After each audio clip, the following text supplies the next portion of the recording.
Hello, Chattanooga. You're listening to AM 1240 and 92.7 FM Nooga Radio. The show is Clutch with Keon Rose. I'm Keon Rose. Thank you for joining me today, making me just a small part of your day. You know that I appreciate each and every one of you. If you're driving home and listening, I appreciate it. If you're listening to us on our website, noogaradio.com, or streaming us live on YouTube, we stream all of our local shows live on YouTube. You get to see what my face looks like, the inside of our studio. Why not? Just take a look. What's the worst that could happen? I don't know. But I was going through the news yesterday, Memorial Day. Happy Memorial Day, by the way. I was going through the news yesterday, and I get a news alert about Tiger Woods. And Tiger Woods he was pulled over in Jupiter, Florida for a DUI. The mugshot looks awful. I mean, I guess there's not great mugshots, but like that one looked horrific.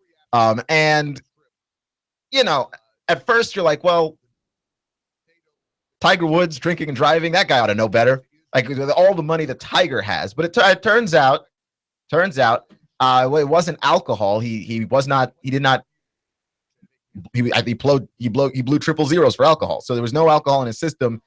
It was the pills that he had taken for his recent back surgery, which he said he felt great about the back surgery, but apparently, according to Tiger Woods, he had an adverse reaction to the pills. And Tiger Woods, for all of the things that has happened in the saga of Tiger Woods, has never been really in trouble with the law, like that I can think of. In trouble with some of his relationships in his personal life, but like in terms of with the law, Tiger Woods has never been involved in that stuff. I'm inclined to give Tiger Woods the benefit of the doubt if he says, you know what, I didn't take this stuff on purpose, and he was found sleeping at the wheel. It wasn't like he was swerving all over the road. So I am inclined to believe Tiger Woods, but this Tiger Woods DUI situation is in fact are we 16 nails deep in the coffin at this point of Tiger Woods' golf career? He's beyond done at this point, which is a little saddening for me, because when I started watching golf, and I'm going to tell you the truth here, I started watching golf specifically because of Tiger Woods.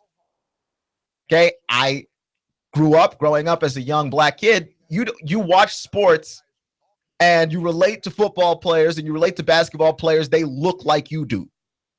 When you watch golf, there's nobody golfing that looks like you do if you are black. Not really. And then there was Tiger Woods, and Tiger Woods wasn't just good. Tiger Woods was not just great. Tiger Woods was all-time great.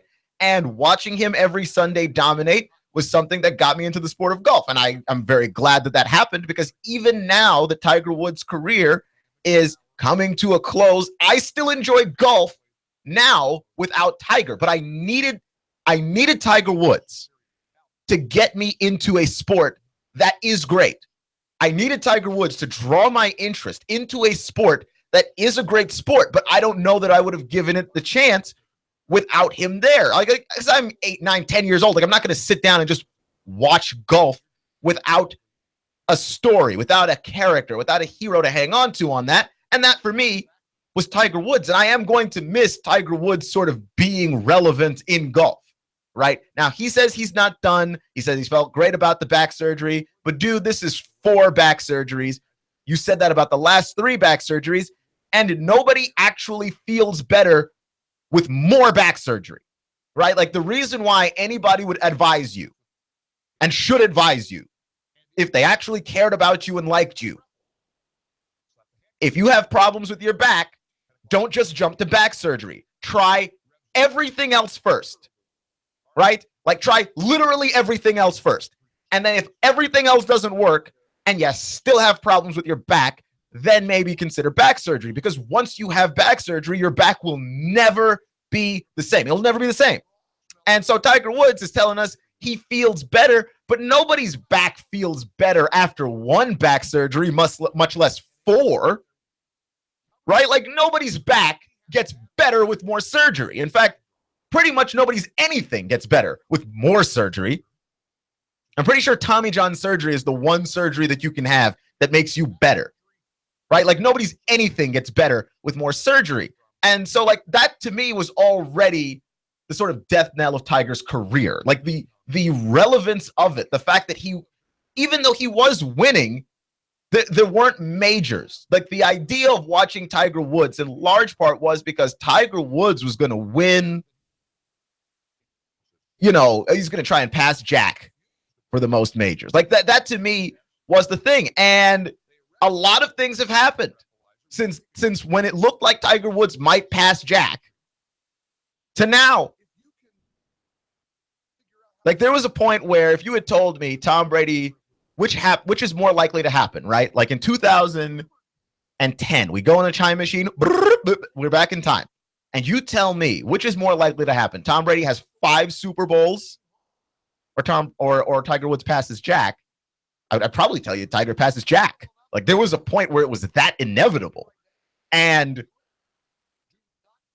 the way we've come now, it's kind of depressing to me. Like my golf hero is Tiger Woods, the same way that a lot of people have grown up. They haven't seen Michael Jordan play, and their basketball hero is LeBron. My golf hero is Tiger Woods. And watching Tiger Woods have this sort of descent from relevance and descent from golf and descent from mattering in golf. Every Tiger Woods story I hear over the last 3 years, none of these stories have been golf stories. And the golf stories you've heard about Tiger Woods was, oh, man, did you see him at the Masters? He looked terrible. Every time I hear a Tiger Woods golf story, Tiger Woods is basically just holding his back and quitting a tournament. That's the Tiger Woods golf stories that I end up hearing. You know? So, again, I don't think that Tiger Woods was being reckless and endangering lives. He doesn't seem to be that type of person. He doesn't have that type of reputation. I'll give him the benefit of the doubt. But the fact that every time I hear a new Tiger story, it's got nothing to do with golf, to me, is probably the most depressing fact about this entire story. That every story about Tiger Woods is really just more proof that Tiger Woods should just be done playing golf. Clutch with Keon Rose on AM 1240 and 92.7 FM. Noogaradio.com is our website. There you can get access to our Facebook, our Twitter, and our YouTube pages. And check out all of the good stuff that we have there for you. You can follow me on Twitter, by the way. My handle is @SportsCloud. You can start a fight with me on Twitter. That's what most of you do anyway. that's what most of you do anyway. Just start fights with me on Twitter. And I love it. I like talking to everybody. So @SportsCloud on Twitter if you want to get at me. So there is an idea. There is a concept in story writing. And I'm a huge fan of stories. My brother is a writer. We grew up, we read every book ever. We weren't great kids. We were grounded constantly. We read everything, right? Like the only place we were allowed to go was the library. Because, you don't do your homework and you don't pass your classes. Parents don't let you go outside. And then you read lots of books. That's how that happens to you. You just read tons and tons of books. So I'm a big fan of stories and sort of the way that stories get made. And there is a concept in story writing known as Chekhov's gun, right? Which is named after an idea that a Russian playwright had named Anton Chekhov, which is basically the idea that if you put something in a story, right, in a movie, in a book, whatever, if you put something in a story, it better show up later, right? Like if you show a gun in a movie, right? Like there's a character and he's about to leave his house and then he's got a gun on the table and he grabs the gun and puts it in his pocket. If you show the audience that, he better use that gun later in the movie, right? Like that. And you've seen it happen in lots of movies. You've seen it in Jaws when someone knocked over the tanks of the air tanks. And the guy said, hey, be careful with that. They're explosive. And then like later in the movie, that's how they kill the shark. Right? Like in the movie Hannibal, right?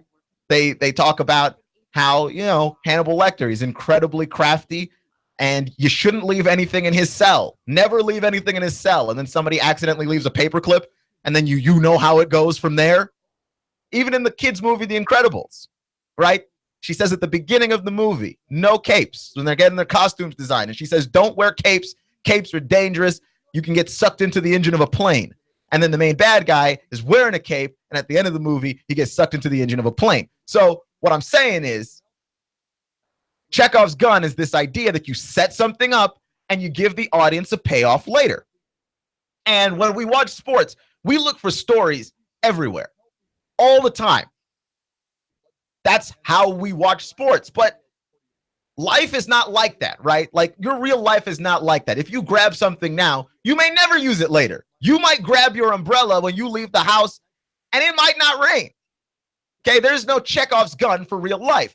And so when we watch sports and we're looking for stories, I mean, the stories aren't always great because real life doesn't work like a movie does, right? Like, there's no Chekhov's gun for real life. So when the Warriors won the title 2 years ago, like, that wasn't the most satisfying NBA Finals we ever watched, right? Because the Warriors came out of nowhere. There was no setup. We just got blam. We got the Warriors, right? The Warriors were a really good team the year before, but we weren't talking about them as contenders before the beginning of that season.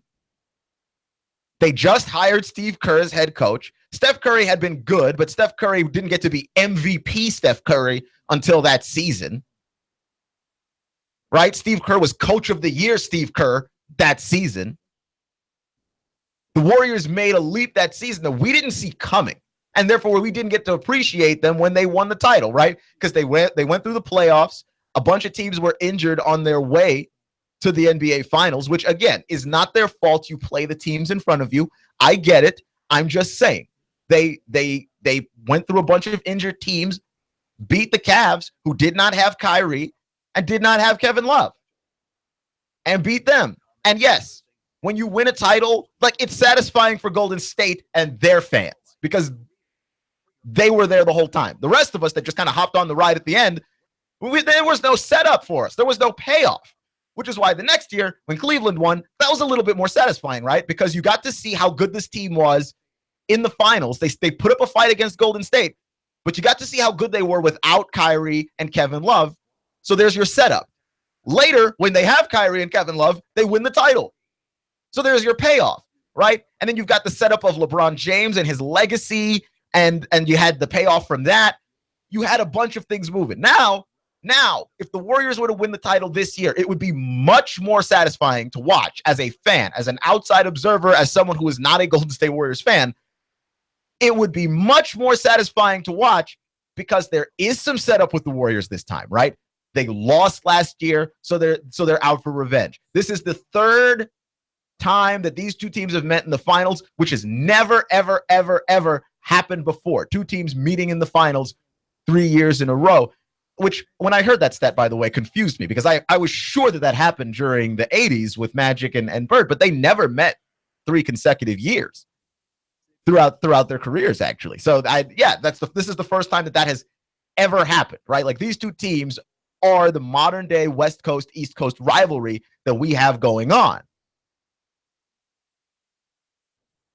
So we have more setup. We have something that's more satisfying, and we also have some additions. Adding Kevin Durant is Chekhov's gun. He's the setup, right? If Kevin Durant plays big in these finals, knocks out Cleveland, and a lot of the experts are saying that they're going to knock out Cleveland, right? There are people picking the Warriors in 5-6 games. I'll tell you which direction I'm leaning in, but there are people picking the Warriors in for a sweep, right? 538.com, which is a website that's just a very interesting website because they talk politics, they talk sports, but they use numbers and stats and polls and data that, according to their statistics, according to their calculation, there's a 95% chance that the Warriors win this series, right? Kevin Durant is essentially Chekhov's gun. He is the setup, and I don't see any reason, there's no reason to believe that he's not going to play well in these finals. Just none whatsoever. There's nothing that he's done in the playoffs that's going to lead you to believe that. So, the 95% chance for the Warriors, I think that it sounds preposterous on the face of it, but the Warriors are more loaded with their starters than Cleveland is. Now, Cleveland has given themselves a number of additions as well, adding Darren Williams and Derek Williams and Kyle Korver, and just guys that can generally shoot threes, right? Like that is their big thing in Cleveland. LeBron has just surrounded himself with a bunch of dudes that can shoot. A bunch of dudes that can shoot, and then he's given himself a couple of all-stars in Love and Irving, right? Like that's the nucleus of that team. But I mean, I look over Golden State, and you can tell me that it's disrespectful, the 95% for Golden State, which I don't think it's disrespectful because the way that 538 does any of their stuff, it's math. They use the math. Now you can tell me that the math is faulty and you can tell me that their calculations are wrong, but it's not disrespectful if you just put numbers in and get data out, right? Like it's not like someone said, I'm feeling in my gut 95%. It feels a little bit 91%. Like when your weatherman is wrong, something went wrong with calculations, right? Like your weatherman is not standing up winging it. Yeah, there's an 80% chance of rain. I sort of felt it in my gut. Right? Like you can't get mad at the math and call the math disrespectful. It's math. Math doesn't care. Right? So that's just a crazy thing that I've been hearing. But I don't think that it's that insane when you consider that this NBA Finals features 7 All-Stars. 7 All-Stars. It's the most All-Stars we've ever had in an NBA Final since like 1978. And there were 20 teams in the league at that point, I believe. Right? Like we were way fewer teams in the league. This is the most All-Stars we've ever had in an NBA Finals. And most of them play for the Warriors. Now, as we understand basketball as a sport, there are 2 different kinds of sports, right? There are top-heavy sports and there are bottom-heavy sports. Bottom-heavy sports, how good your team is really about who your worst player is. If your worst player is better than my worst player, you're probably going to win. That's soccer. Soccer is that sport. Sure, it's great if I have Lionel Messi, but they don't win every year. They don't win every year. If that were the case, and so in basketball, you do have that. You have the guys, the team with the best players, because basketball is a top-heavy sport. They tend to win every year, right? Like that's the reason why we've only had a handful of teams win the NBA Finals in the last decade. It's basically been teams with LeBron on it, Golden State, Dallas, San Antonio. Those are the teams that have won the NBA Finals in the last 10 years. And the Lakers, I believe. That's like 6 teams. If you have the best guys, you generally tend to win. Stuff like the Detroit Pistons in the 2000s doesn't happen all the time. Not really. And this being a top-heavy sport, sure. Cleveland's got LeBron. He's the best player in this series because he's the best player in the world. We get it. But when you go down the next list of who would you rather take in this series, next I would probably take Durant. And then next, I would probably take Steph.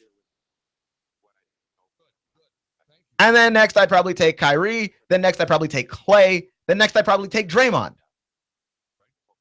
Like the team with the better players overall is Golden State. Like the idea that the Warriors will win this series and the people are calling this that they're outrageous and that they're ridiculous. They're not. They're really not. Now, it's hard to bet against LeBron. It really is. It's to me, it's tough because you're betting against LeBron and betting against Brady. It's not like LeBron never loses. It's not like Brady never loses. It's just hard to do. And like you need to dig deep down in your heart and deep down in yourself and really come up with a good reason why it is that you're going to pick against those guys. Because you're usually wrong. You are usually wrong. And there's a lot on the line. All I'm going to say is this. Whew, don't let the Warriors lose. Don't let the Warriors lose. We will never hear the end of the belly aching of Kevin Durant and all they do is shoot threes and they're a jump shoot. Like, we're never going to hear the end of it if the Warriors lose. Like, if LeBron loses, LeBron can still play for another several years. The idea that LeBron is one of the greatest basketball players of all time has pretty much been cemented. Like, he's not going to drop down a peg if we lose. But Durant, boy, we're going to kill that dude. Kevin Durant is going to die a Twitter death if the Warriors ever lose in this series. Clutch with Keon Rose on AM 1240 and 92.7 FM. SEC spring meetings next.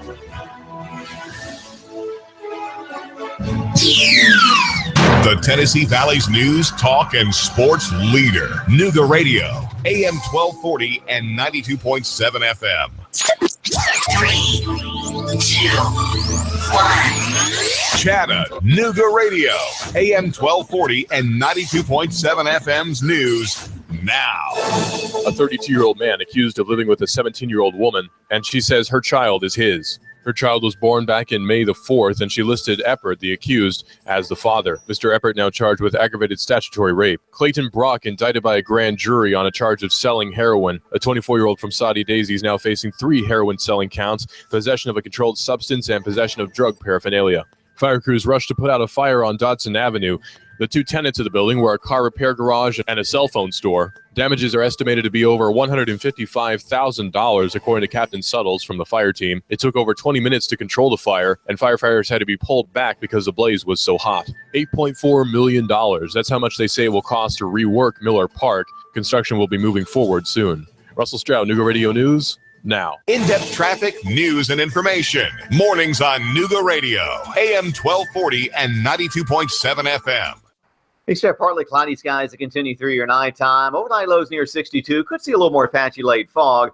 For Wednesday, warm, humid, highs 83 to 85. An isolated afternoon shower storm possible. A little drier on Thursday with highs back into the mid-80s. Do you have a pesky tree that needs to be removed around your home or business? Call Paul Bunyan Tree Service now at 423-421-2104. That's 421-2104. And I'm Sourcine 12's Chief Meteorologist Patrick Ford. On Nooga Radio, AM 1240 and 92.7 FM. Need windows? Hey folks, do you need new windows? Good news. Window Depot of Chattanooga has a great special going on right now. 10 high-quality, energy-efficient double-hung vinyl windows installed for only $29.90. That's right, 10 double-hung vinyl windows, only $2,990. And yes, they qualify for the TVA rebates. Call 894-949-494-949-494-0011. Window Depot of Chattanooga today, located at 5950 Shalford Road. Call 894-0011 today.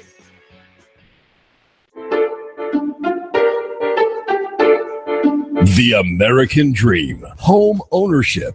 Are you building equity for your landlord? Why not build that equity for yourself and your family? Rent No More is a no obligation, no cost program. It's designed to teach you the steps necessary and to coach you all along the path to home ownership. Integrity Mortgage Group is owned and operated by local expert Jeff Woody Woodburn. Jeff has been in the mortgage business for over 15 years. Born and raised right here in the Chattanooga area. Jeff is also known as the Lone Ranger. He's helped countless hundreds. Really eager to help you too. So don't wait. Come on, call Danielle right now. You need to reserve your spot for this exciting, informative event. Space is limited, so call now to reserve yours. It's free. 423-517-8004. 423-517-8004. Call 423-517-8004. Hey, Nooga Radio is proud to partner with Integrity Mortgage Group to bring you Rent No More. Reserve your spot for this exciting, informative event. Space is limited, so call now to reserve yours. It's free. 423-517-8004. 423-517-8004. Call 423-517-8004.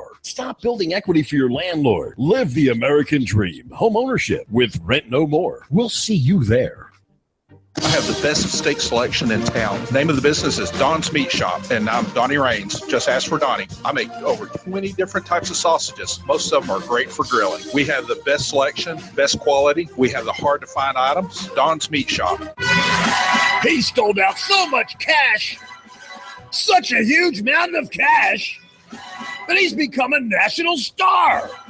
Rick Davis. You know the story. Cash, cash, cash, and more cash. People can't believe it. They want to see it. And now Rick Davis has a new TV show. National TV, USA and Canada. He's got the gold and silver, diamonds and rings. You get dizzy just thinking about it. Rick's selling. Rick's buying. Cash, cash, cash, and more cash. And now a mountain of cash catching the Hollywood spotlight. You know where it is. Brainerd Road. Rick Davis, Gold and Diamonds. Cash, cash, cash, and national TV cash. That's really big. Everyone wants to see it. Money flying out the door. Rick Davis is America's jeweler. It's better than Hollywood. It's right here. Cash, cash, cash, and more cash. Rick Davis, Gold and Diamonds. Brainerd Road. You love me. You really love me. The Tennessee Valley's news, talk, and sports leader. Nooga Radio, AM 1240 and 92.7 FM. I'm blowing everything up. We're starting over.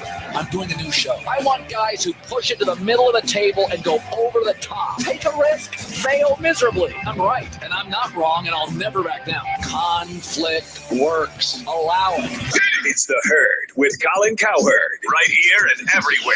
Noon Eastern. The Tennessee Valley's news, talk, and sports leader. Nooga Radio, AM 1240 and 92.7 FM.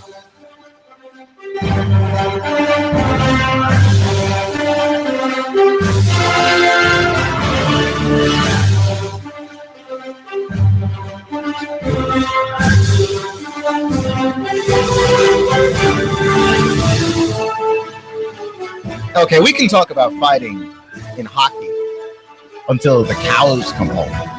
If you know what thing is becoming a thing that I really want to just remain a thing, baseball fights.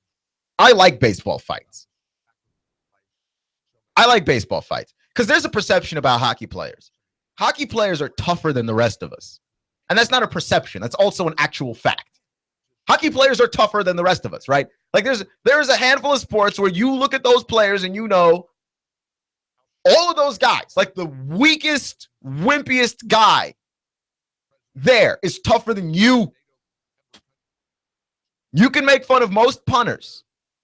Most punters in the NFL, they're stronger than you, okay?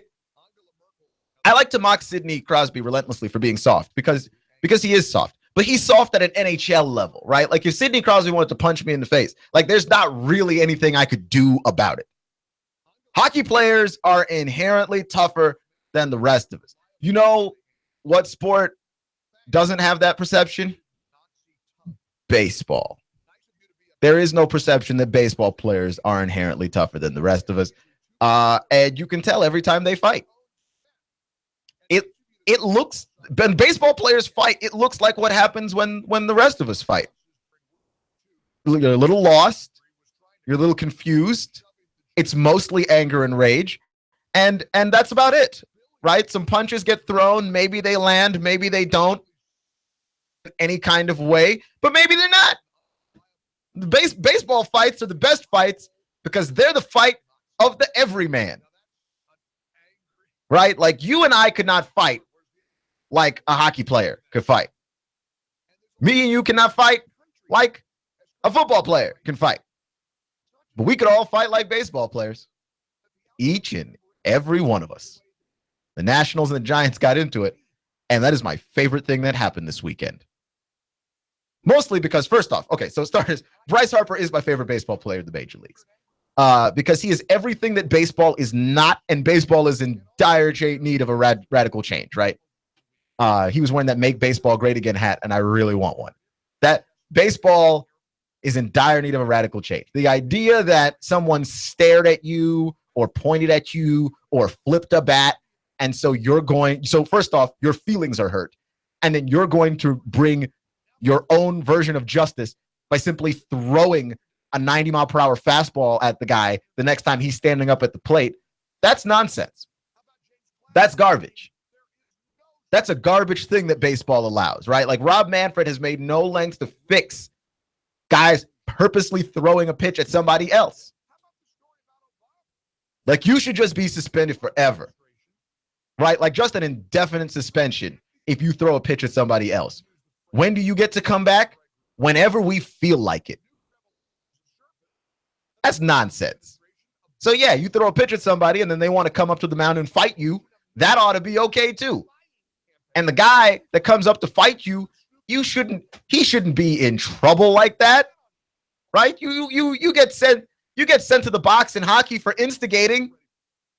Then what happens to the pitcher? What happens to the pitcher that threw the pitch at somebody on purpose? And over what?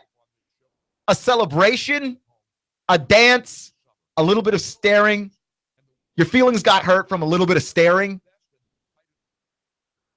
All I know is when baseball players fight, it's nothing but pure chaos, and it's great. Bryce Harper was charging the mound. He took off his helmet, and he was going to throw the helmet, but at first he was confused as to which direction he wanted to throw the helmet. Do I want to throw the helmet at the pitcher? No, because that feels like a suspension. You can see him like sort of calculated in his head, and he threw the helmet down on the ground, and then he threw some punches, and the punches were weak, normal person punches. And then he got some punches in the face, and those were weak, normal punches too. And then both of the benches came out, and everybody was throwing weak, normal person punches. Like, I like boxing as much as the next guy, but I can't relate to the power of a boxer because I've only ever boxed, like, for fitness. I've never boxed anybody for anything important, ever, you know? So, for me, like, I get to see what it's like when guys like me get to go fight. And quite frankly, the idea that baseball players are quite like the rest of us is a very valid argument because, you know, we have Bartolo Colon in the league. All body types are welcome in baseball. You got skinny guys. You got guys that are swole, you get ripped like Bryce Harper. You got guys that are chunky like Bartolo Colon. You got guys like R.A. Dickey that just look like people that walk down the street. Just look like average people that walk down the street. You've got the full mix. You've got the full Monty. Baseball fight is great because it's just a bunch of people that look like me and you fighting. Except for that one time that Jose Bautista got punched in the face. Because that was a real punch that he took to the face. Like a real punch. Rougned Odor punched that man in the face and his helmet popped off his head. And anytime I mention a baseball fight, I will always mention that fight because that is the greatest baseball fight in the history of baseball fights. Because of just how concise it was and pretty much how decisive it was as to who it was that won it. Because that's the other thing about real person fights. When real people fight, it's pretty unclear as to who it was that won the fight. It's just guys were throwing punches and then they broke it up. Like we don't actually know who ended up winning the fight because most fights in civilized society aren't fights to the death. So like who really won the fight? I don't know. If it's your friend, he won the fight. If it's your enemy, he lost the fight. Like there's no real distinction as to who it was that won and lost the fight. And when I watch most baseball fights, that's how it feels. Who actually won? Nobody actually knows. But when Rougned Odor punched Jose Bautista in the face, it was pretty clear that Jose Bautista lost that fight. It's pretty clear he lost that one too. Clutch with Keon Rose at AM 1240 and 92.7 FM. The SEC spring meetings are currently going on, and there are some issues at stake here, right? We have a few issues on the docket. The big issues being early signing, graduate transfers, and what do we do about the fact that the SEC is really bad at basketball? Because it wasn't always that way. The first two really concern football, right? Like the early signing day thing is never going to happen, right? But it always sort of looms over the spring meetings as an issue that we have to talk about. But it's never going to happen. And honestly, I'd like to tell you that the happiest people about that are the coaches. That's what I want to tell you. Butch Jones and Nick Saban, they're not thrilled about early signing day, right? Like the idea of it. So that's the main reason why it's never going to happen, right? Like Nick Saban doesn't want it to happen. It ain't happening. But if I told you the coaches were more excited about this, I'd be lying. The person most excited about this is actually me. That's right, me. I have enough trouble covering National Signing Day as is. I like to cover players once they're already on the team, but I'm not out here trying to cover John from whatever high school going to whatever school, and he's from North Dakota, but he decided that he was going to commit to Georgia. And like, I don't care. I care once you're on the team wearing the jersey. I sort of care in an aggregate, right? Like when I look at your recruiting class, and Rivals or 24/7 Sports has rated your recruiting class very high, I take their word for it. Early signing day just gives me more work. National signing day is great. There's one signing day. I don't have to pay any attention to recruiting up until the moment of signing day, unless it's some kid from Chattanooga trying to go somewhere, in which case I always give a shout out to the kids from Chattanooga trying to go somewhere. I don't really want to be hearing about anybody else, right? Like if it's a kid from Nashville, like I guess, but like I just don't care. Like I just do not care. When you decide what team you're going to, then I care. And not a second before that, early signing day, and I don't think this is an exaggeration of any variety, would have ruined my whole life. I would actually have had to start paying attention to things that other members of the media pay attention to. But why would I want to do that? Why would I want to do that when I could just pay attention to what I want to pay attention to and just be selfish? See, and I get to continue being selfish because Greg Sankey and some others kind of drop wind that, yeah, like this is not ever going to happen. And it's probably not going to come up either unless it comes up organically. That is the phrase that I heard. Unless it comes up organically. Otherwise, it ain't coming up. And nobody is happier about that than me. And I wish I could say that Butch Jones was happier than me and Nick Saban was happier than me. But no. I'm the happiest dude in this situation of all. Now, the other issue that came up is graduate transfers, which is something that Butch Jones is also not thrilled about. Graduate transfers being basically the rule that the SEC currently has in place is that if you are a graduate transfer, you cannot simply transfer to an SEC school without a similar kind of transfer penalty that typically happens, right? And the reason why Butch Jones specifically said that he hates this rule is that he said, quote, it would turn this into free agency. And we don't want this to be free agency because it's college sports. Now, I think that's ridiculous because like we just talked about National Signing Day, like that's free agency. That's already free agency that exists. Now, if you want to say once you're inside the institution of college, then there shouldn't be free agency for you, that's fine. Except when you graduate, don't you earn the right of free agency? Like you can choose to declare for the draft. You can choose to just stop playing football and go find a job. Like you could do a number of things. Once you graduate, I feel like you've earned the right to a second round of free agency, which signing with a school from high school is. I just don't think that Butch Jones wants to have to compete too hard. I don't think he wants to have to compete too hard. I think he knows his game. I think he knows his moves already. And if you keep changing the rules on Butch Jones, he doesn't much like it. His opinion is kind of telling on himself a little bit, which happens with people, right? Like people have opinions and their opinions kind of tell on themselves. I'll give you an example. If you talk to somebody about porn, right?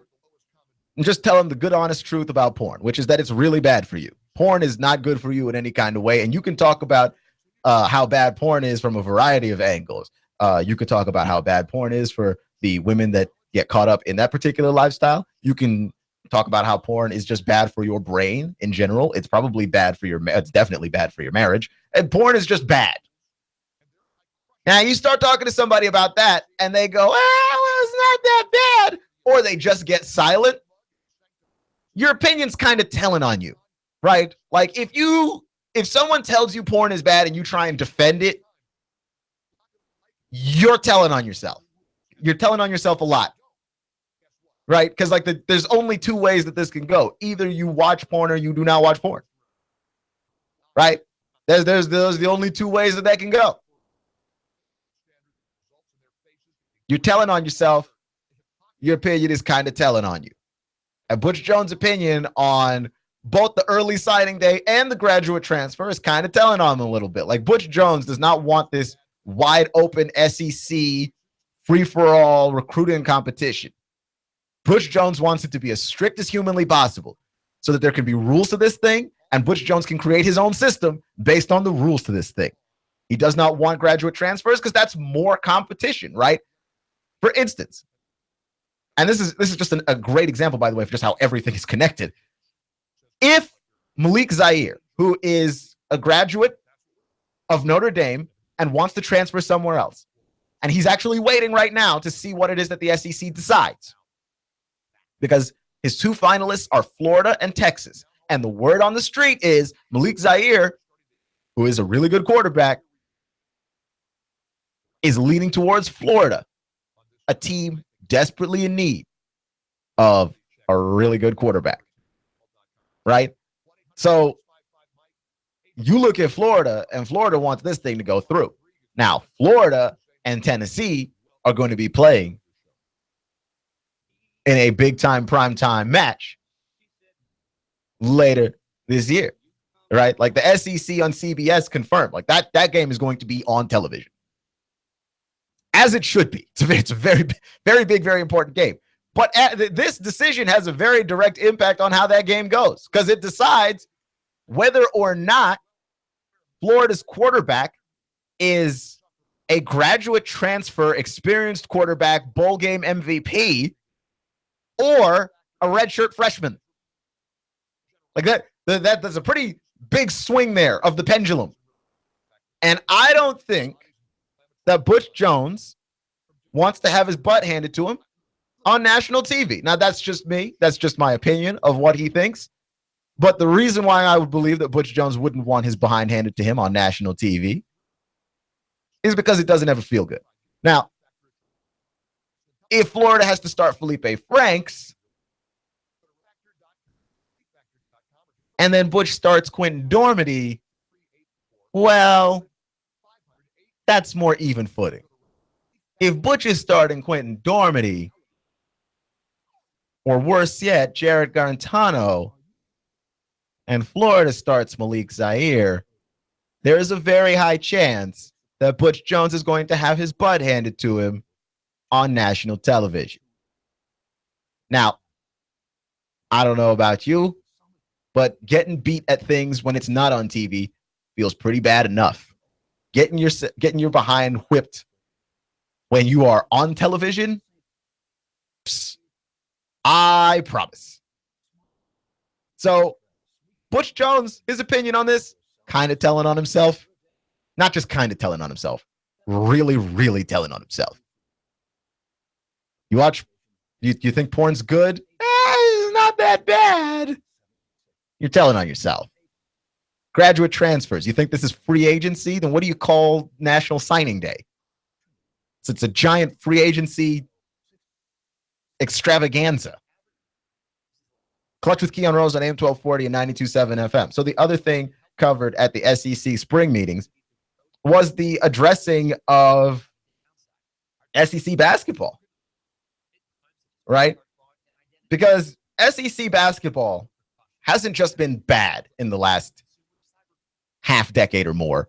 It's been awful, right? Like if you take away Kentucky from the SEC, do you have a good basketball team? Now, we hope that South Carolina is better, right? Like we hope that Frank Martin is bringing South Carolina back. And that appears to be the case. They've gotten better every single year that he's been there, and they were able to make a deep tournament run this year. So maybe the SEC could be back. But when I was a kid, I distinctly remember Florida being good. I remember Tennessee being good.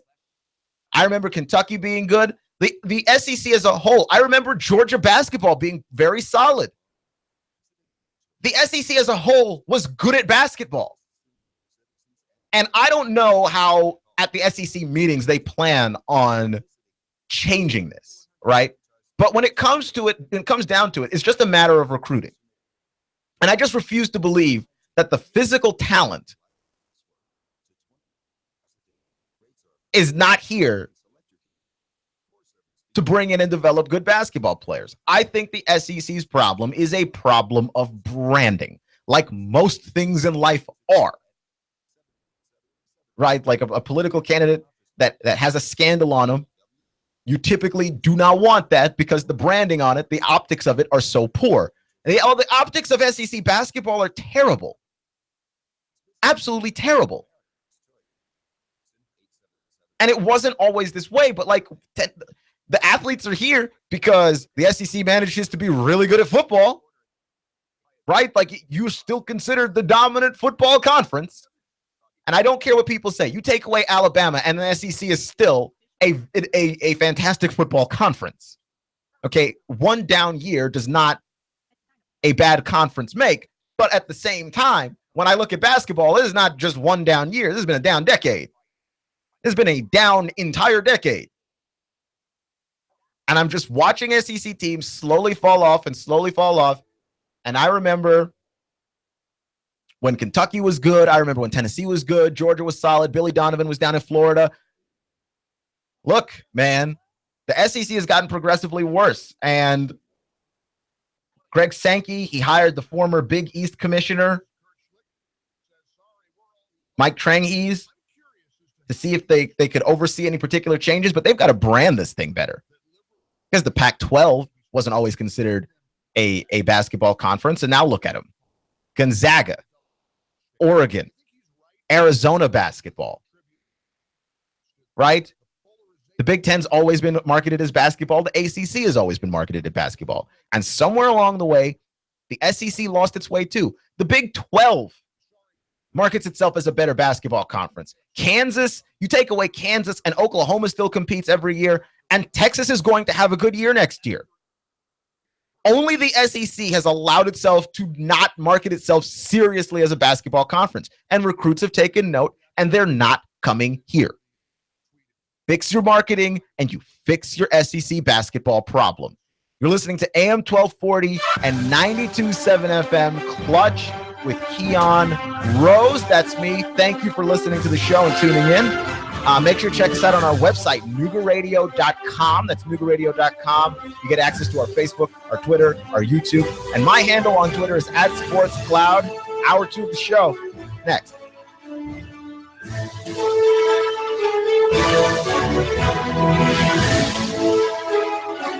Nooga Radio, AM 1240, 92.7 FM. Chattanooga's best kept secret, Boyd Speedway. Come see the fastest dirt late model drivers in the South compete for a purse every Saturday night. Pit gates open at 3, grandstand opens at 5. Racing starts at 7. Bring the whole family for a night of fun as they tear it up on the dirt track. Go to BoydSpeedway.net and check out the Dirt Simulator. BoydSpeedway.dirtsimulator.com. Chattanooga's best kept secret, Boyd Speedway. Fun-filled, outrageous racing. We'll see you Saturday night. The UCRA Crate Late Model Event. Limited late models, crate late models, sportsman, hobby, and street stocks. Boyd Speedway. Competent, kind, caring, knowledgeable, experienced, great listener, great negotiator, in touch, accessible. If these are the characteristics you want and need in a realtor, you want and need Thomas DeMoss of Keller Williams Realty. Thomas is a very gifted realtor who puts the client's needs first. Whether you're buying or selling a home, Thomas is the realtor of choice. Thomas will help and guide you through each step of this very important process. For many of us, the purchase of a home is one of our largest investments and most important family and financial decision. Let Thomas use his 10 years of experience in the Chattanooga real estate market to give you the advantage you need when buying or selling a home. Buying a house? Thomas can help you navigate the emotional and somewhat anxious process of buying a home. For those of you who want to sell a house, Thomas uses his marketing and negotiating experience to help you sell your home for top dollar. Thomas is a local resident, raising his family here in Hamilton County. He knows the area very well. For many agents, real estate is a job. With Thomas DeMoss, it's a passion and what he loves to do. Call Thomas today for a no-obligation consultation. He makes the process as simple as possible. Call 423-364-0028 and visit his website, NorthRiverPropertyGroup.com.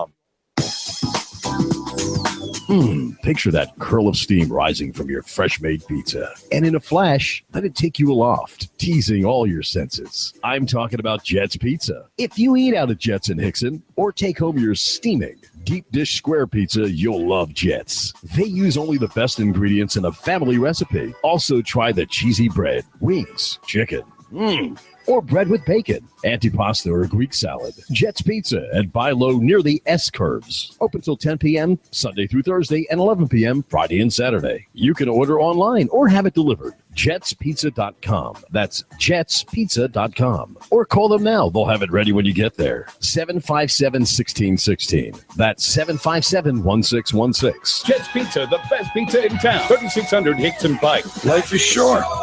Eat better pizza. Jets. Final expenses, funeral cost, cemetery lots, unpaid medical bills, probate cost, debts. Debts are due and payable upon death of debtor. Will these costs produce a burden and hardship on your loved ones? Who will be responsible? How will they handle them? These costs can total many thousands of dollars, only compounded greater with the grief of losing a family member. A safe and secure way to provide for these costs is with an affordable life insurance from Covenant Group Insurance and Financial Services. Covenant Group is a local company with local agents. Covenant Group still makes house calls. Covenant Group only represents A-rated companies. With many options to offer, Covenant Group can accommodate almost any budget. Great discounts for good health and plans available for impaired risk. Call today for a free, no-obligation consultation in the convenience of your home.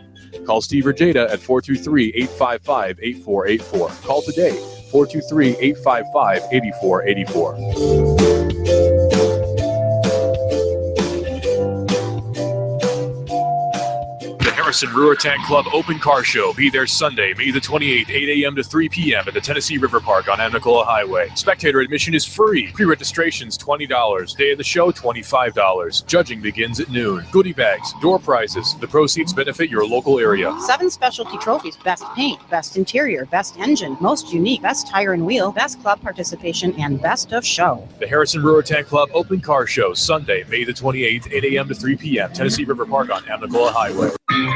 It is Eric Jones hard into the outside wall, and they are still 3 and 4 wide. It looks like we're racing at Talladega. Caution flag is out. It looked like Denny Hamlin was trying to get by Ricky Stenhouse. Got into the back of Ricky at the line. Man, that's a close one. Matt Kenseth wins stage 1. Green checkered flag is out, and Brad Keselowski has won stage 2. Dale Earnhardt Jr. into the wall. That will bring out the caution. Caution waving once again. And again, it's Dale Earnhardt Jr. involved. Oh, trouble. Ty Dillon has gotten turned to the inside of the racetrack, and Clint Boyer has just nailed him. Matt Kenseth falling back. The field storming by. Something wrong. Now we see sparks from Kenseth's Toyota. Larson chucks him off. Coming off turn number 2. Nose to tail. Now it's Logano to the high side in 3. Joey Logano, a winner here at the Richmond International Raceway. Here at Live on Chattanooga's official NASCAR radio station. Nooga Radio, AM 1240, 92.7 FM. The voice of NASCAR. WDLZ HD4 Ottawa, W224AZ Chattanooga, WSDG Saudi Daisy Chattanooga. A big step forward for the Pentagon's ballistic missile defense system. It was a direct collision, in other words, a direct hit. A Cleveland police officer is fired, but not for shooting a 12-year-old boy. He should have never been a police officer anyway. This is the CBS World News Roundup Late Edition. I'm Pam Coulter. America's missile defense system passed a critical test today. The military was able to take down a mock ballistic missile over the Pacific. CBS's David Martin. The test obviously has North Korea as the backdrop. North Korea has been testing shorter range missiles almost routinely now, and has announced its intention to conduct a flight test of a intercontinental ballistic missile sometime this year. There's still more heat than light from reports that Trump's son-in-law Jared Kushner tried to set up secret communications with the Russians. CBS's Stephen Portnoy says the White House is offering no clarification. Press Secretary Sean Spicer shrugged off questions about presidential son-in-law Jared Kushner and reports he tried to set up a back channel with Russia. What your question assumes is a lot of facts that are not substantiated by anything but anonymous sources. Refusing to elaborate, Spicer pointed to others in the administration, including the National Security Advisor, who said that back channels are an appropriate part of diplomacy. I would just refer you to both the comments that Secretary Kelly, General McMaster have said about how they can be an important tool in diplomacy. Stephen Portnoy, CBS News, the White House. There is word that fired National Security Advisor Michael Flynn will now provide some documents to the Senate Intelligence Committee, which is investigating Russia's election meddling.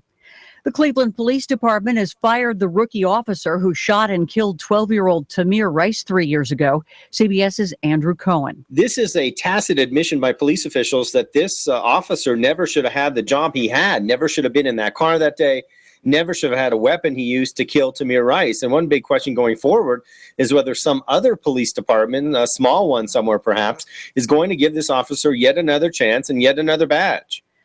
There was an arraignment in Portland today for the man accused of fatally stabbing two men who stepped in to protect two teenagers being subjected to racial and ethnic slurs. As he was being led into the courtroom for his arraignment, 35-year-old Jeremy Christian shouted a number of things, including, "This is America. Get out if you don't like free speech." The surviving victim from the Portland Mac stabbing attack, 21-year-old Micah David Cole Fletcher, was in the courtroom for the hearing. As it was ending, Christian had a final shot. "You call it terrorism, I call it patriotism. You hear me? Die." Bill Rakoff, CBS News. It was a down day on Wall Street. The Dow fell 50 points today. NASDAQ was off 7. Now this. I'm Nick Soboleski, a Select Quote agent with a true story that could save you hundreds of dollars a year. A woman named Linda just called. Her husband, Ray, has a $300,000 group life insurance policy, but is changing jobs and can't take it with him. Well, I impartially shopped the highly rated term life insurance companies we represent and found Ray, who is 41 and takes medication to control his cholesterol, a 10-year, $500,000 policy for under $26 a month. That's almost twice the coverage for less than half of what he had paid. If SelectQuote hasn't shopped for your life insurance, you're probably paying too much. For your free quote, call 1-800-714-2553. That's 1-800-714-2553. 1-800-714-2553. Or go to SelectQuote.com. We shop, you save. Get full details on the example policy at SelectQuote.com/commercials. Your price can vary depending on your health, issuing company, and other factors. Not available in all states.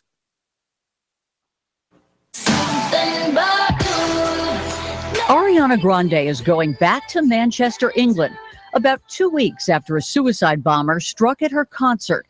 She and other artists, including Usher and Coldplay, will do a benefit show on Sunday.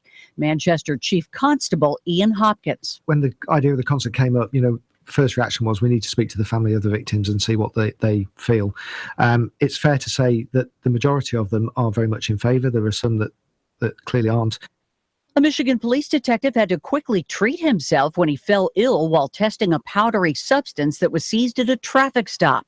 Grand Rapids Fire Inspector William Smith says the officer will be okay. The detective became sickened, recognized that he was becoming symptomatic, self-deployed Narcan, and started to have bettering of his own condition. The substance was sent to a state lab for further testing. You're listening to the CBS World News Roundup. 3, 2, 1. Chattanooga Radio, AM 1240 and 92.7 FM's news now. A 32-year-old man accused of living with a 17-year-old woman, and she says her child is his. Her child was born back in May the 4th, and she listed Eppert, the accused, as the father. Mr. Eppert now charged with aggravated statutory rape. Clayton Brock indicted by a grand jury on a charge of selling heroin. A 24-year-old from Saudi Daisy is now facing 3 heroin-selling counts, possession of a controlled substance, and possession of drug paraphernalia. Fire crews rushed to put out a fire on Dodson Avenue. The 2 tenants of the building were a car repair garage and a cell phone store. Damages are estimated to be over $155,000, according to Captain Suttles from the fire team. It took over 20 minutes to control the fire, and firefighters had to be pulled back because the blaze was so hot. $8.4 million.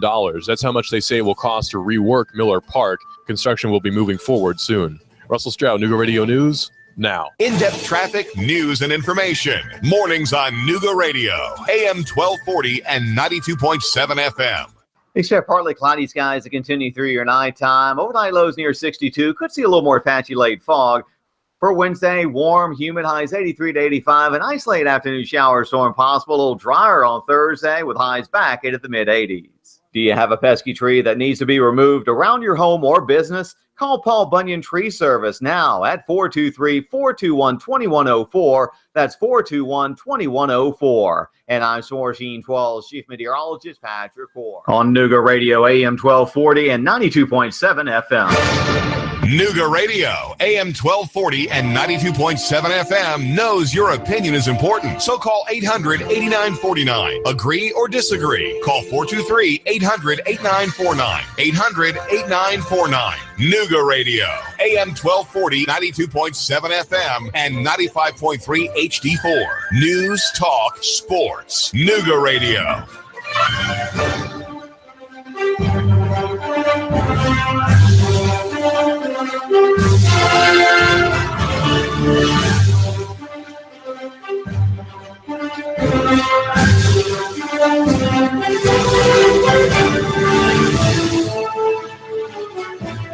Hello, Chattanooga. You're listening to AM 1240 and 92.7 FM, Clutch with Keon Rose.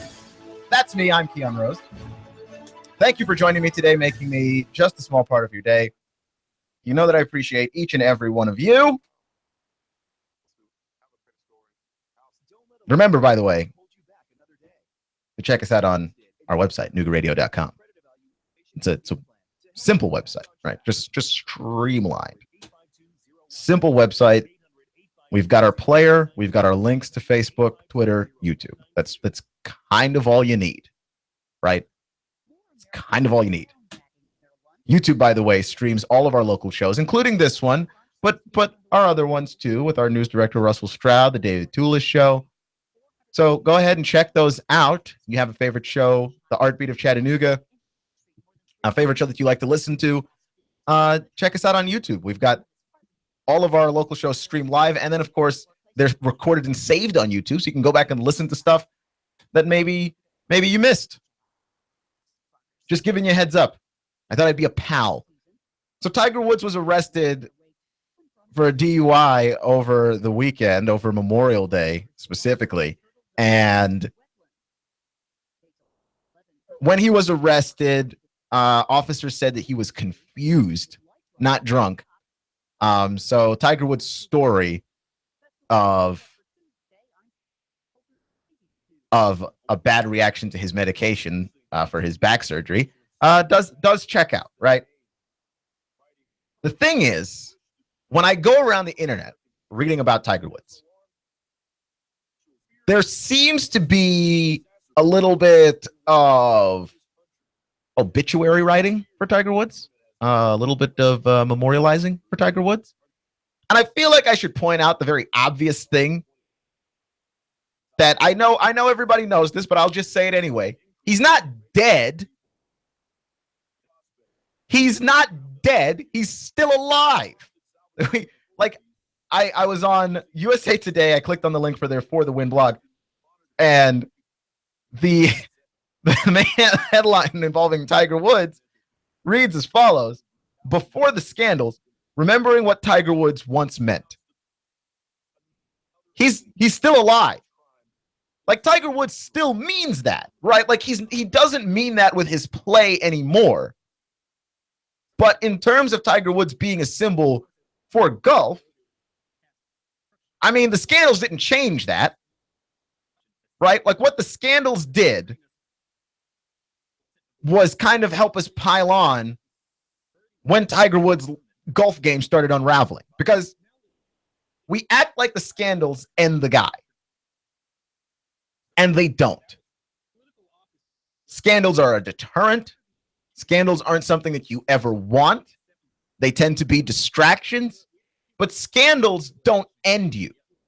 If you continue winning, for instance, a scandal doesn't end you, right? Like, we talk about Ray Rice in Baltimore. Ray Rice was cut from Baltimore after, the video surfaced of him punching his then fiance in an elevator, right? And the scandal appeared to be the thing that ended Ray Rice. What ended Ray Rice was that he was declining, right? He reached that age that NFL running backs reach when they just start to fall apart. When you add a scandal to that, it doesn't help anything. Ray Rice was not playing great football before then. Now, I still think Ray Rice deserved another chance. Like, he's one of the few people that got caught up in a scandal that seemed actually sorry for what he did. And if that's important to us in any way, that and the fact that he offered to play for free, I don't know what it is. Like, if you were really like, you know what, I need a weapon here, let me get Ray Rice. Because, again, the winning is what we're about. That's why people worse than Ray Rice got chances after Ray Rice did. Right? Like the Cowboys ended up signing Greg Hardy.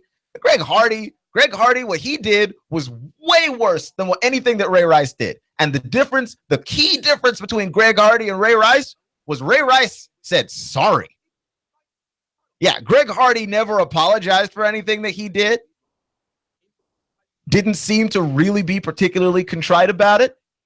Now Greg Hardy's not in the NFL, but that's only because once after he signed, he struggled with injuries and didn't perform to the level that Dallas particularly hoped that he would. But Greg Hardy is super talented, and we will put up with your scandal if we think you can still win.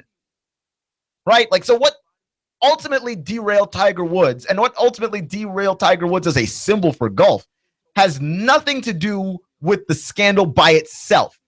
It's the scandal and the and is usually losing. Tiger Woods was not winning majors any longer, and the scandal didn't help. And it didn't help because it seemed to coincide with him not winning majors anymore. Because Tiger Woods was winning golf tournaments after the scandal. For a few more years, Tiger Woods won more golf tournaments. He just didn't win majors. And that's all we care about. If the scandal coincides with the losing, then it's a problem. Right? Like, Tiger Woods is very much alive. And the reason why we're treating Tiger Woods like he's dead is because his golf career died. Not the scandals. Right? The DUI thing is another thing that's happening to Tiger Woods. That's a non-golf thing. Like, the more non-golf stories that pop up about Tiger Woods, and the more of the golf stories that pop up about Tiger Woods that have him quitting tournaments and having more back surgeries, like, that's stuff that's going to obviously detract from the legend of the guy. There's an entire era of there are years of Michael Jordan basketball we act like never happened, right? Michael Jordan didn't get in trouble with the law. Michael Jordan didn't get in trouble with scandals. But when Michael Jordan quit to go play baseball, when Michael Jordan came back, they lost to the Magic in the playoffs. We pretend that didn't happen. We pretend that Michael Jordan didn't look horrible when he was wearing the number 45. Like, there's a drastic difference between 45 Jordan and 23 Jordan. We act like that's not a thing. We act like Wizards Michael Jordan didn't exist. All of it existed. That's all Michael Jordan. But we don't like the losing, so we delete it. Right? That doesn't fit our frame of what Michael Jordan was. And I feel like when Tiger Woods officially steps down from golf, and then we give it about 10 years, when we look back on Tiger Woods, those of us who got to see the time in Tiger Woods' career when Tiger Woods was winning golf tournaments, when we look back on that, we're going to remember very differently the story of Tiger Woods. We're going to remember a winner and one of the all-time greats, because that's what happens with time. We just sort of forget, and we delete the parts that are not very convenient for us. Right? Like, that's what we're going to do with Kevin Durant. That's what we've done with LeBron. We did it with LeBron. LeBron went down and joined Bosch and Wade. And I heard people at the time saying that, well, LeBron's championships should come with an asterisk because he went to go play with his friends. Shame on LeBron. He went to go play with his friends. He went to join other superstars. And now when we look back at that 4-year stretch in Miami, which is the best stretch of basketball in his career, like, we look back on that with fondness. We remember the greatness of LeBron, right? There's no asterisk because we just remember the winning. That's what I mean. Like, Kevin Durant's going to win a title, and like, people are going to have their opinions on him joining the Warriors and all of this stuff. But you put enough distance between Kevin Durant and a title. It doesn't matter who he won it with. You're always going to have to follow the words Kevin Durant with NBA champion.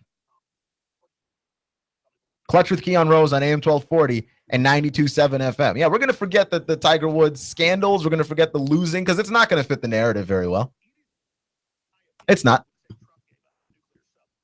We're going to forget all that good stuff. Clutch with Keon Rose on AM 1240 and 92.7 FM. So they're probably not going to pass that early signing day rule. I'm happy about it. I really don't want to have in any way have to cover recruitment any longer than I have to. National Signing Day is a great day to cover recruiting because it's concise. It's all one day. Everything just happens. Bloops. And then you've just got this team's got this recruiting class and this team's got this recruiting class and they rank it for you. And then I just go through the rankings and go, oh, yeah, look what Kirby Smart did. He looks pretty brilliant. You extend a signing period, which, by the way, goes into the bowl period a little bit. I mean, you're going to confuse me to death. I don't want those problems. I didn't ask for those problems. I did not sign up for any of those problems.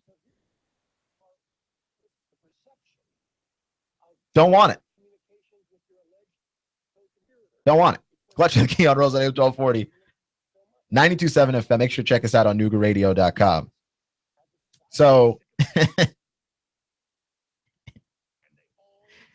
Paul Pierce compares Kevin Durant joining the Warriors to a kid joining the bullies that beat him up, which I feel like is a silly comparison.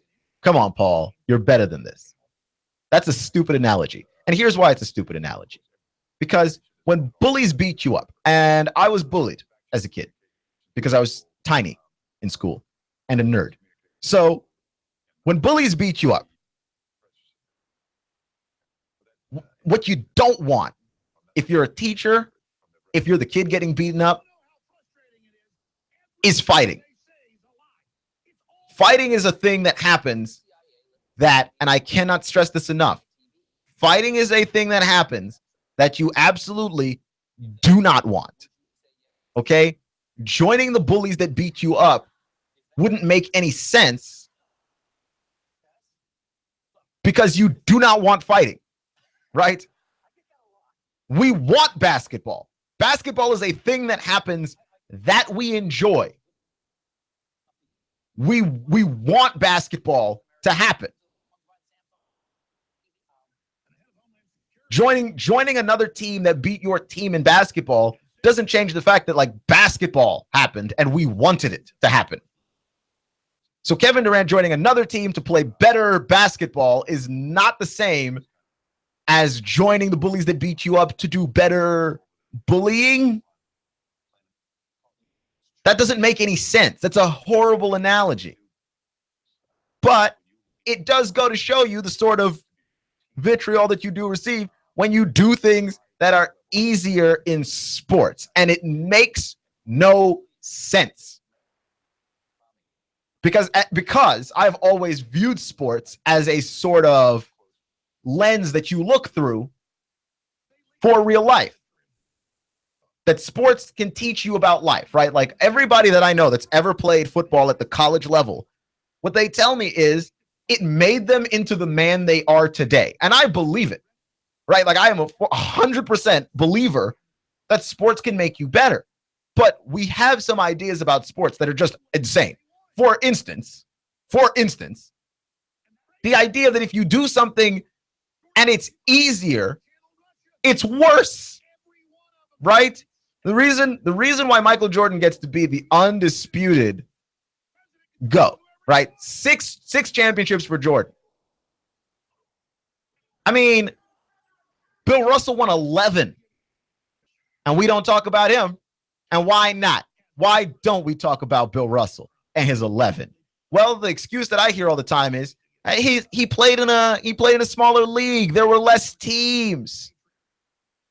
So somehow other people didn't win 11 when the league was smaller. It was just him.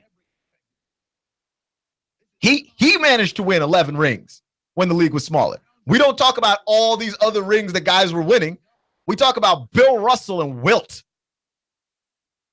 Like, if the league was so easy, how come they easily stand out as the most dominant guys in the league? So that to me never held up as an argument.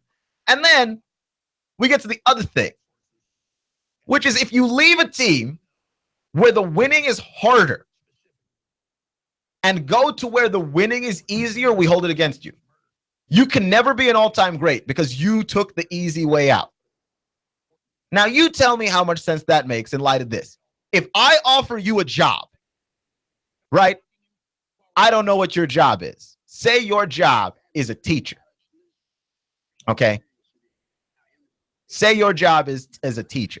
Because teachers are great people. They build America's future. And the school you teach at doesn't pay you very well.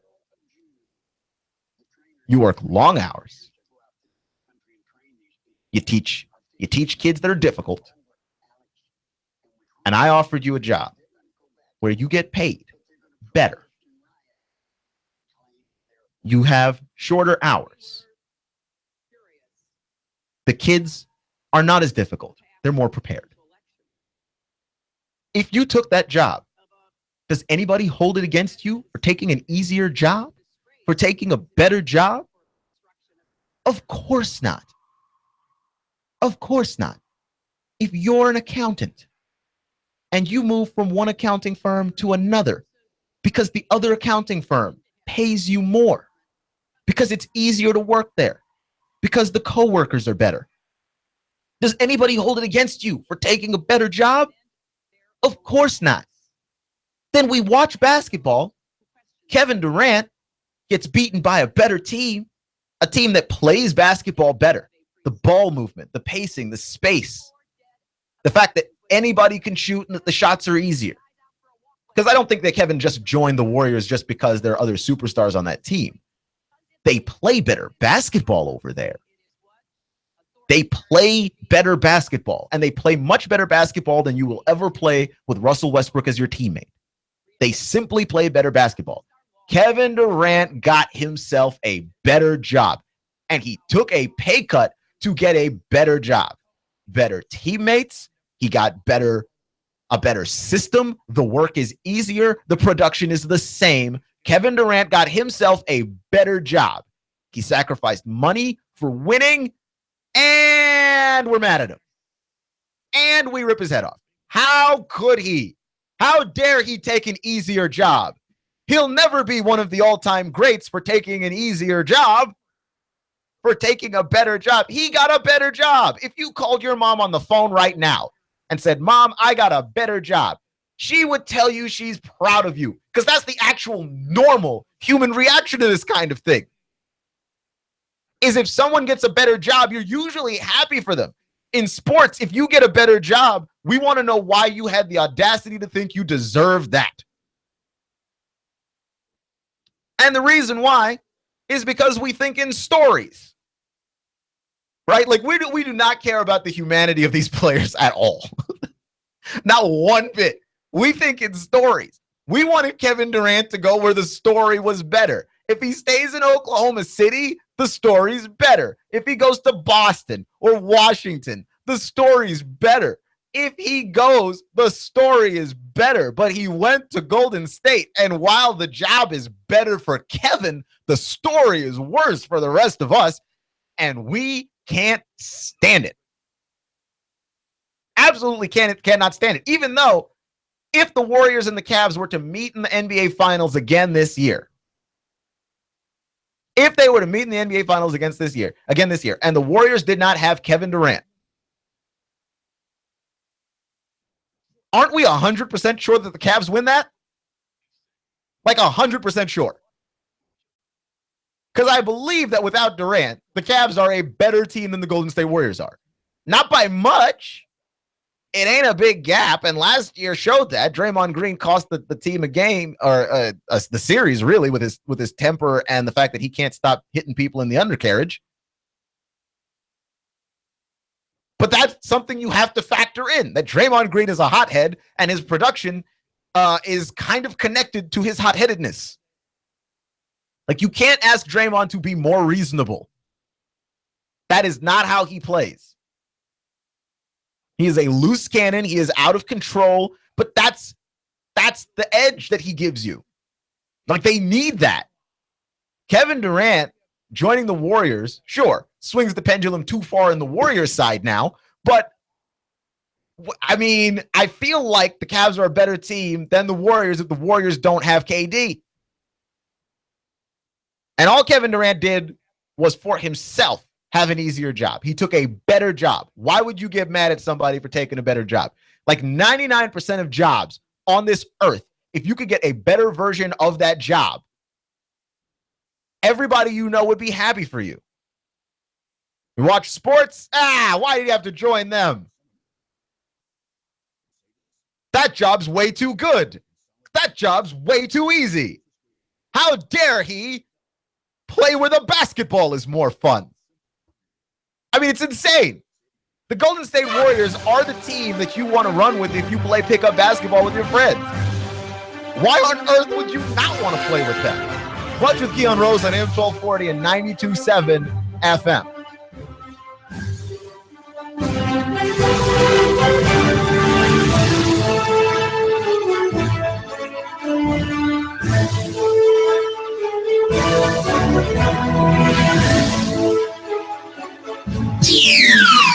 The Tennessee Valley's news, talk, and sports leader. Nooga Radio, AM 1240 and 92.7 FM.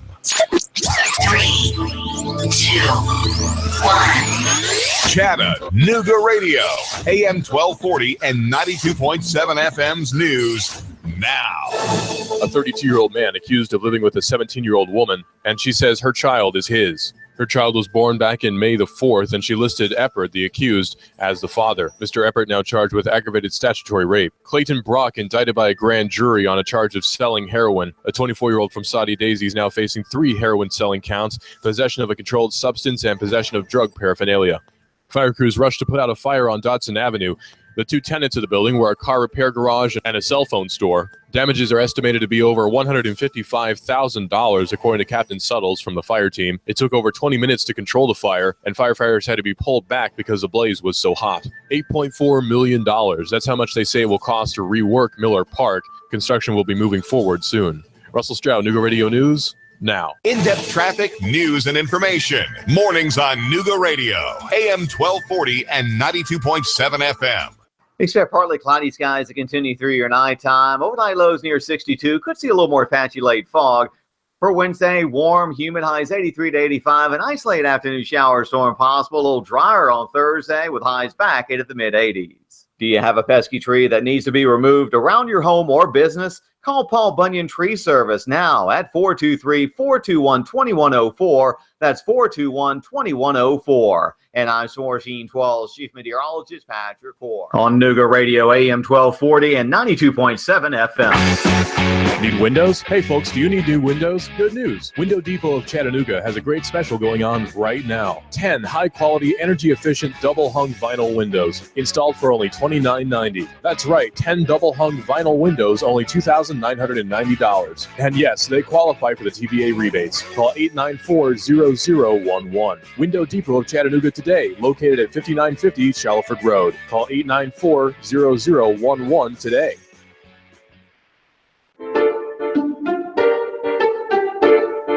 The American dream. Home ownership. Are you building equity for your landlord? Why not build that equity for yourself and your family? Rent No More is a no obligation, no cost program. It's designed to teach you the steps necessary and to coach you all along the path to home ownership. Integrity Mortgage Group is owned and operated by local expert Jeff Woody Woodburn. Jeff has been in the mortgage business for over 15 years. Born and raised right here in the Chattanooga area. Jeff is also known as the Lone Ranger. He's helped countless hundreds. Really eager to help you too. So don't wait. Come on, call Danielle right now. You need to reserve your spot for this exciting, informative event. Space is limited, so call now to reserve yours. It's free. 423-517-8004. 423-517-8004. Call 423-517-8004. Hey, Nooga Radio is proud to partner with Integrity Mortgage Group to bring you Rent No More. Reserve your spot for this exciting, informative event. Space is limited, so call now to reserve yours. It's free. 423-517-8004. 423-517-8004. Call 423-517-8004. Stop building equity for your landlord. Live the American dream. Home ownership with Rent No More. We'll see you there. We have the best steak selection in town. Name of the business is Don's Meat Shop, and I'm Donnie Raines. Just ask for Donnie. I make over 20 different types of sausages. Most of them are great for grilling. We have the best selection, best quality. We have the hard-to-find items. Don's Meat Shop. He stole out so much cash, such a huge mountain of cash, that he's become a national star.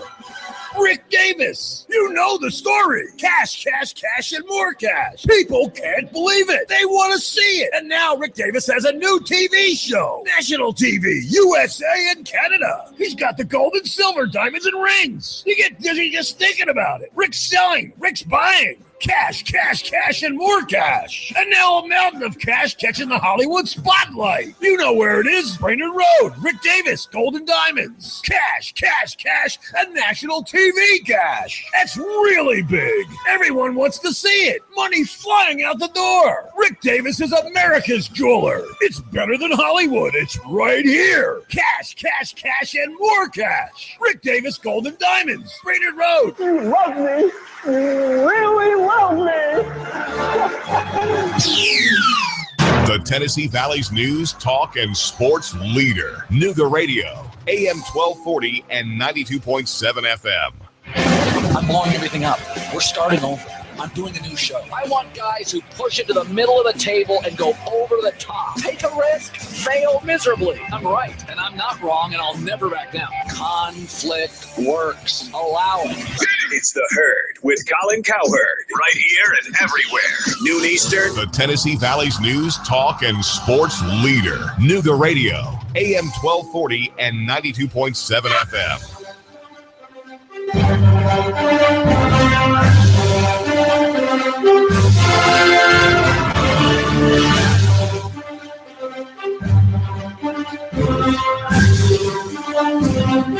So the SEC spring meetings, rule changes, we go through the rules, see what rules work, see what rules don't work, and try and make the sport just stay modern, stay up to date, right? And in this way, the SEC is definitely behind the times. They're I believe, the only Power 5 conference that does not allow for graduate transfers, without a ridiculous number of hoops to be jumped through. And Florida would really like that to change because Malik Zaire is a very good quarterback. They need a very good quarterback. I think that Florida could win the East and possibly the SEC if they were to have a really good quarterback. So Malik Zaire would go a long way with them.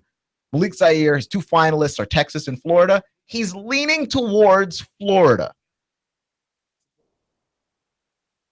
But there are people that oppose this idea, right? Like Butch Jones does not like the idea of the graduate transfer rule, in large part because he thinks it would make transfers like free agency. But I just think that that's insane because this is a graduate transfer, right? Like this is not just an everyday transfer. This is not Jalen Hurd going, you know what? I don't like it anymore. I'm going to get out of here. This is not that, right? Like it's not just guys playing. It's not a bunch of mercenaries. Like you're not playing one school and playing at one school and then playing at another school the next year. It's you finished all 4 years of school. You finished your obligation to the school. You're graduated. And now you want to take other school somewhere else. So you get to leave. You get to leave. And if another school wants you to play football for them when you leave, you should be allowed to play football for that school when you leave. This is just basic logic, right? And the idea that this feels like free agency, you know what else feels like free agency? National Signing Day, where we just get a bunch of high school kids in a gigantic frenzy and try and see if you can lure them to your school. That's That's also free agency, right? Like, because those kids can choose to go anywhere they want. They are, by definition, free agents. That's what they are. They're free agents, and they're young. They're too young to really be making some of these decisions, like where you're going to go to college for the next 4 years. Because if you don't make it as a football player, at least your education ought to be good, right? Like, that's very young to have to make that decision. And you've got a bunch of people coming in and giving you attention and promising you the world. They're free agents, but they're limited by their age. What college football does not like is power, it seems like, and specifically power in the hands of the student athlete. The moment the student athlete has the ability to do anything on his own, for some reason, college athletics, the NCAA, we've got to step on it. And I think the SEC is kind of being the holdover here, because the Big 12 allows graduate transfers. The Big 10 allows graduate transfers. The Pac-12 allows graduate transfers. I don't know if the ACC does or doesn't, but that's 3 places that Malik Zaire could go that would love to have him. And by the way, the graduate transfer quarterback is a Band-Aid. Like, it's not going to ruin college football. He's not going to be there for another 4 years. It's a Band-Aid. Because if a guy was great enough to enter the NFL draft, he would have entered the NFL draft. Like, you can still go to graduate school and be an NFL player. People have done it. It's hard, but people have done it. Enter the NFL draft and be done with it. If you could have, right? But you didn't. So the graduate program is not another 4 years usually, right? If you do it correctly. So you got a guy who wants to he's graduated, he wants to continue playing football somewhere else. Understand that if you have a quarterback problem, it's not permanently fixed by having a graduate transfer quarterback. But your situation does improve. And if you're in a situation at Florida where you can wait for the recovering Luke Del Rio, you can roll with a couple of redshirt freshmen, your pick of whomever, go on. Or you can go Malik Zaire. Yeah, Florida wants Malik Zaire. Butch Jones thinks it's too much like free agency. Butch Jones also doesn't like early signing day. Now, I understand why I don't like early signing day. I'm lazy. Why doesn't he like early signing day? Again, I think it's a little bit of that power thing. I don't think Butch Jones really likes to go out there and have to make more avenues that he has to compete on, right? Because the rest of the college football world is looking at this. They're looking at how the SEC is going to handle the graduate transfer, because the SEC doesn't usually get to compete for graduate transfer players. And now they would be able to, right? And a conference already known for being great at football would now have an ability to have access to players that they weren't having any access to before, right? So everybody's looking at this and going, well, I hope they don't do it, which is exactly why you should do it. But Butch Jones doesn't want to have more avenues to compete on. That's what it seems like to me. And and I only got that from his quotes. He does appear to be telling on himself a little bit. And people can tell on themselves with their opinions. They tell on themselves with their opinions all the time, right? And the example that I've chosen to go with today, for whatever reason, is if you tell somebody that porn is bad, because it is, they should automatically agree with you. Anything else that they say is telling on themselves, right? Like if you go, it's not that bad. Like, oh, really? In what way? It's scientifically proven to be bad for your brain. It's definitely not bad. It's definitely not good for the women involved in it. It is pretty bad all the way around, morally, for society. Not great for your marriage. In what way would you say that porn is good? And if you defend that in any manner, understand you're telling on yourself, right? Like if you defend it or just go dead silent, you're telling on yourself a little bit, right? Because your opinion is sort of connected to where you stand on that particular issue. Right? And I'm not even going to argue with you whether you're right or wrong right now. I'm just saying you're telling on yourself. Butch Jones is kind of telling on himself. That's all I'm saying about that. Butch Jones kind of telling on himself. Clutch with Keon Rose on AM 1240 and 92.7 FM. Make sure to check us out on NoogaRadio.com. That is our website, NoogaRadio.com. Working on another branch to the site here, an offshoot site, as it were, to help you be engaged in the local sports scene. So we're trying to see if we can get that site running. But until then, just head over to NoogaRadio.com and check us out. So one of the things that I have noticed about LeVar Ball is he doesn't have a great effect on his sons. And I'm not saying he's not a great dad to his sons, because I don't know that. I have no idea. I don't follow LeVar Ball around. I don't have any idea in the insight into his fathering skills. Nor am I a dad. So like I can't even give an outside perspective to say, hey, what is that?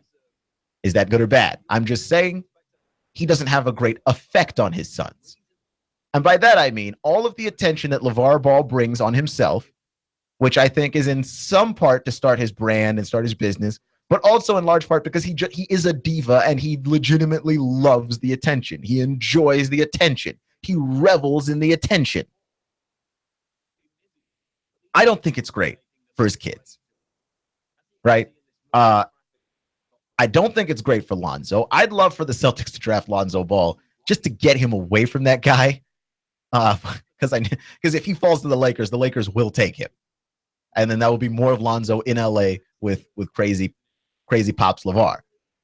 So I don't think he has a great effect on Lonzo. But like Lonzo's kind of moving on now. Like Lonzo's going on to the NBA.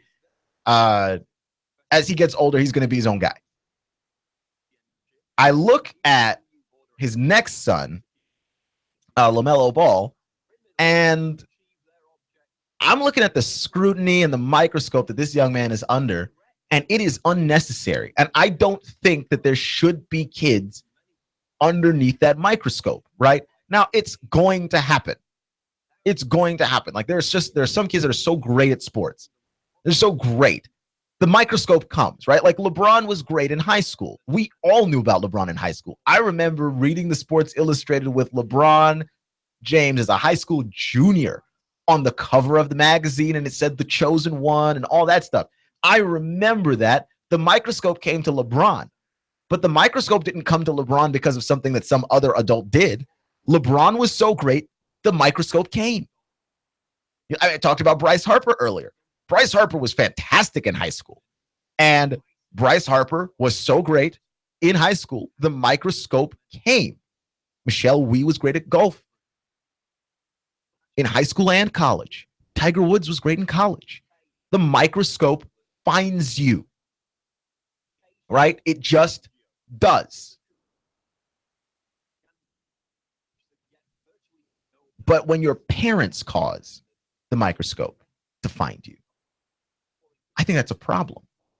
And so LaMelo's playing in an AAU game over the weekend, and they lose to the Compton AAU team by 52 points. Right? LaMelo has an awful game. He's jacking up shots, and like they're not hitting the rim. Right? Air balls.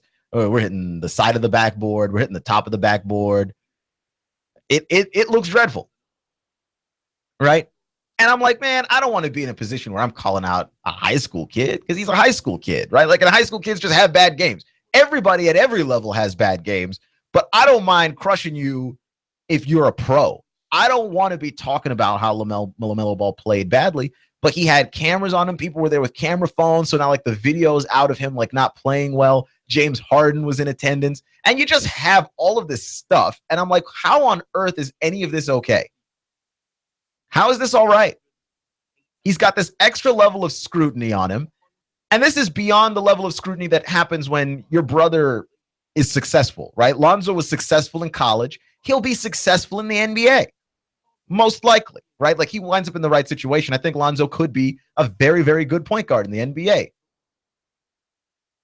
And when that happens, there's a level of pressure on you already, right? Just ask Steph's younger brother, Seth Curry.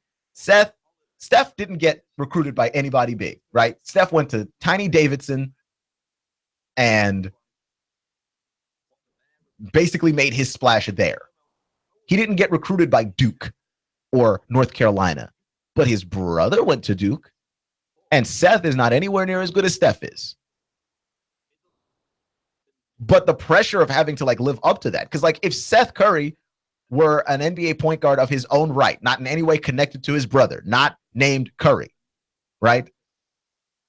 I mean, you probably don't know who he is, but there's probably not the degree of pressure on him that there is now, right? Because we know of him because of his brother. Well, that's where LaMelo is. Like, you're going to be that. If Lonzo is successful, by the time you get there, people are going to look at you like, why can't you be successful too? And who wants that plus everything that your dad brings to the table, right? Like, who wants that plus all the attention that your dad's going to bring, all of the fanfare and circus and branding and arguing with people on television and threatening a woman on television? Like, how much of that stuff, how much of that circus do you want in your life? Because having a circus in your life is like the worst thing you can do. Like, having a circus in your life is it's built-in distractions, right? And when you talk about the stuff that great people do, great people limit distractions. Jared Carmichael, which, if you haven't heard of him, look him up. Jared Carmichael, Jerrod, is one of the funniest comedians out there right now. He's hilarious, right? Like, we're going to be talking about Jared Carmichael in the next few years. Like, dude's funny, legitimately funny. And when he talks about how he prepares for his comedy specials and how he prepares for his TV show, he's only 29 years old and he's got a TV show and a few comedy hours. And I mean, the guy's brilliant. But he talks about limiting distractions, right? He had a uniform, right? He had, I think it was white shirt, gray sweatpants, and some Timberland shoes. And he wore that every day. And he had a stack of each, a stack of shirts, a stack of pants, a bunch of shoes. And he just wore that every single day. Why? So you don't have to think about what to wear, right? You go to your favorite restaurants all the time. Why do you keep going back to your favorite restaurant? Well, one, because the food is delicious. But then nextly, because you know the menu, right? Like, I have restaurants I go to, I don't even open the menu. I know the menu so well. I don't have to think about what to order. I just order. The less stuff you have to think about, the more time you'll have to dedicate to working, to being productive, to everything else. And here comes LeVar Ball, a walking, talking distraction, a walking, talking circus in the lives of his kids. And they can say all they want to that this is just the way he's been, and he's been this way before the cameras were there. But guess what? Stuff changes when the cameras show up. Like, that's obvious. It's very obvious, right? Like, you don't act the same way with all your friends. Some friends bring out different sides of your personality, right? I have some friends that I talk to a lot about books and reading. I have other friends I just talk about sports. I have other friends I just talk about movies and comics. And you know why? Because each person's individual set of interests brings out a different part of me. And I guarantee you, when I'm in front of this microphone doing this show, you're getting a side of my personality that other people don't get. Because it ought to change if there's a microphone or a camera there. Being the same guy, whether there's a microphone or a camera or not, is just reckless and dumb. So of course you're a distraction.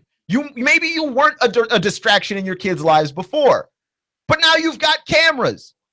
Now you're willingly stepping in front of cameras. Now you're willingly stepping in front of microphones. Well, guess what? The rules change.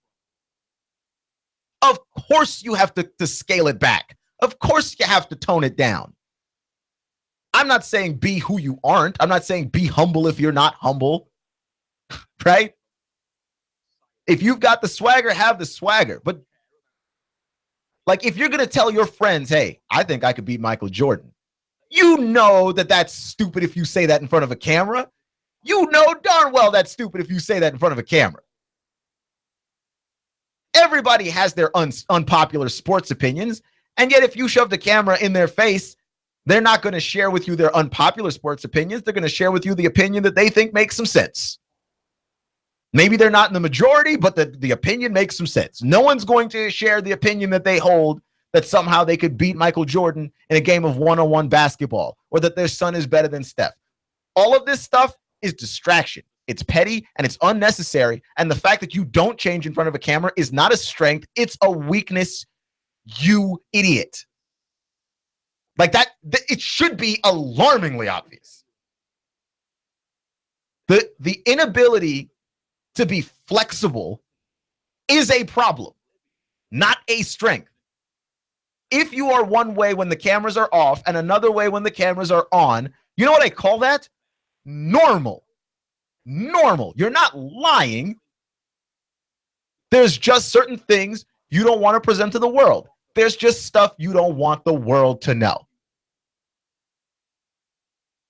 Right? Like that makes sense. That's fair. Because if everybody was like, nah, be who you are, whether or not there are cameras, you'd post your whole life on Facebook or Instagram or whatever. That includes every time that you use the bathroom for women. That includes every time that their face does not have makeup on and that your hair isn't done. Obviously, people present the best sides, or at least the more reasonable sides of themselves, in front of a camera and microphone because that's normal. Right? Like employers check your social media before they hire you because they want to know. They want to know, is this person hireable? Can I give this person a job? If you're the same person in front of the camera as off it, chances are they're not going to hire you when they find out how much you like to party and maybe where you like to party and who you like to party with. You show up to your job interview with a suit. Are you lying? No, you're showing your best self. LeVar Ball not showing his best self is a distraction to his kids, and that distraction is going to hinder their success on some level. It just does. That's a fact. Ask any successful person in life. You're listening to Clutch with Keon Rose on AM 1240 and 92.7 FM. Make sure to check us out on NoogaRadio.com. Check our Facebook, our Twitter, our YouTube. Remember, folks, it's not how you start, it's how you finish. Stay clutch, and I'll see you in 24 hours. Nooga Radio, AM 1240, 92.7 FM. Chattanooga's best kept secret, Boyd Speedway. Come see the fastest dirt late model drivers in the South compete for a purse every Saturday night. Pit gates open at 3, grandstand opens at 5. Racing starts at 7.